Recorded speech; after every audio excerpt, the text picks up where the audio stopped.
Record स्तरों के साथ ओपनिंग की है, तो इसलिए मैक्रो फैक्टर्स का रोल ज़्यादा रहेगा। आप इस चीज़ को अभी जल्दबाजी में ना उठाइएगा कि सिचुएशन ठीक हो जाएगी। बाजार तो बहुत तेज़ी से टूटा हुआ है। खैर, एडवांस डिक्लाइन के साथ हम शुरू करेंगे।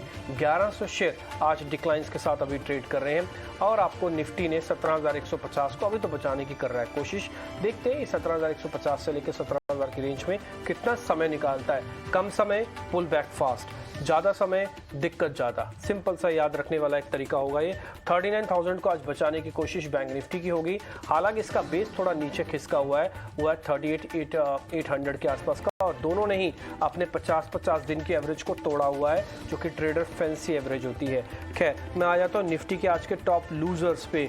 आज कौन सा बाजार को प्रेशर दे रहा है मार्केट को? आज दे रहा है पावर ग्रिड। ये बैक टू बैक दे रहा है और ये दूसरे दिन है जब पावर ग्रिड के अंदर गिरावट कहीं थोड़ी 2% 3% ज़्यादा। इसके नेचर में नहीं है कि बैक टू बैक टूटना और 3% टूटना और निफ्टी का टॉप गेनर लूजर बन जाना। इसके नेचर में नहीं है, बट ये हो रहा है, इसका मतलब कुछ प्रॉब्लम है। आप थोड़ा सतर्क रहिएगा, इसके अंदर जल्दबाजी ना उठाइएगा। अभी जो आप हीट मैप अपनी स्क्रीन पर देख पा रहे हैं, उसमें सिर्फ कुल मिला के 4 शेयर आपको दिख रहे होंगे और चारों शेयर के पीछे की रीजनिंग भी मैक्रो है।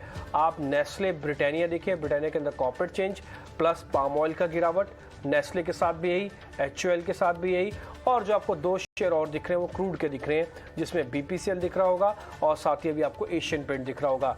थोड़ा डिफेंसिव में फार्मास्यूटिकल्स क्योंकि चल रहा है, उसका नेचर है इस तरह से चलना, और रुपए की वीकनेस इन फार्मास्यूटिकल्स के लिए अच्छी है अगर रिसेशन नहीं रहता। IT और फार्मा दोनों ही बाहर से पैसा लेके आते हैं, लेकिन दोनों में जो ज़्यादा अच्छा वाला स्पेस है वो फार्मास्यूटिकल्स है। एक तो चले हुए नहीं है, दूसरा इनको रुपये का जो कमज़ोरी है उसका बेनिफिट मिलेगा, और हो सकता है इनके रिसेशन प्रूफ शेयर टिपिकली इनको माना जाता है, तो ये शेयर थोड़ा ज़्यादा ध्यान देने लायक होंगे अगर आप कुछ पुल बैक देखना चाहते हैं तो। मानसी आपको बता रही है कि छोटे मझोले शेयर्स के अंदर इस समय की सिचुएशन क्या है। बिल्कुल, बाजार की कमजोरी के साथ मिड कैप की जो तेजी है वो भी हवा होती दिखी है। करीब 400 अंकों की गिरावट निफ्टी मिड कैप इंडेक्स में, 500-550 अंकों की गिरावट, 2% की बिकवाली। इस वक्त स्टॉक स्पेसिफिक मूव्स अगर देखेंगे सिर्फ बिकवाली के मिड कैप प्लेज में आ रहे हैं। इस बिकवाली में एंट्री पोजीशंस मिल सकती या नहीं, इस पर तो बातचीत होगी, लेकिन सबसे पहले यहाँ पर अगर देखें थर्ड पार्टी लोन कलेक्शन को लेकर RBI की सख्ती का फाइनेंशियल कंपनीज पर एक असर। M&M फाइनेंस में करीब 3% की गिरावट, 13% टूटा था ये स्टॉक फ्राइडे सेशन में, आज भी बिकवाली जारी।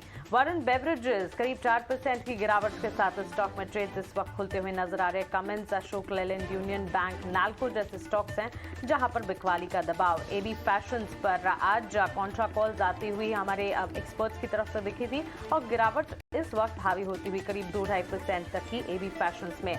मन्नापुरम फाइनेंस, मुथूट फाइनेंस जैसे काउंटर्स जहां पर बिकवाली का दबाव दिखा रहे हैं। टायर स्पेस, ऑटोमोबाइल स्पेस में भी अगर देखें कमजोरी इस वक्त। अपोलो टायर का स्टॉक गिरावट के साथ इस वक्त ट्रेड करता हुआ। टॉप गेनिंग मोमेंटम में सिर्फ और सिर्फ हिंद पेट्रोलियम स्टॉक, और वो भी ना के बराबर हल्की सी यहां पर तेजी देख रहा है। लेकिन इसके अलावा सेक्टर स्पेसिफिक बाजार को समझेंगे, हर तरफ गिरावट हावी होती हुई, चाहे फिर वो FMCG प्ले हो, IT सेक्टर हो, फाइनेंशियल सर्विसेज। सबसे ज्यादा बिकवाली का दबाव इस वक्त हम बैंकिंग स्पेस पर देख रहे हैं और उसमें भी निजी बैंक क्षेत्र हैं जो कि लगातार गिरावट दिखाते हुए। तो बाजार की ब्रेथ बिल्कुल यहाँ पर कंसर्न्स बिल्ड करती हुई और कमजोरी दिखाती हुई नजर आती हुई। ठीक है, तो यानी जो बड़े काउंटर्स हैं जहाँ पहले गिरावट थी वो कैरिड फॉरवर्ड तो है आपको। फाइनेंस काउंटर्स, PSU बैंक ने सबसे ज़्यादा दबाव बनाया हुआ है और फार्मा बेट्स दिख रही हैं। तो क्या फार्मा स्पेस डिफेंसिव पर ही बेट्स लेना आज के लिए बेहतर स्ट्रैटेजी होगी? हिमेन,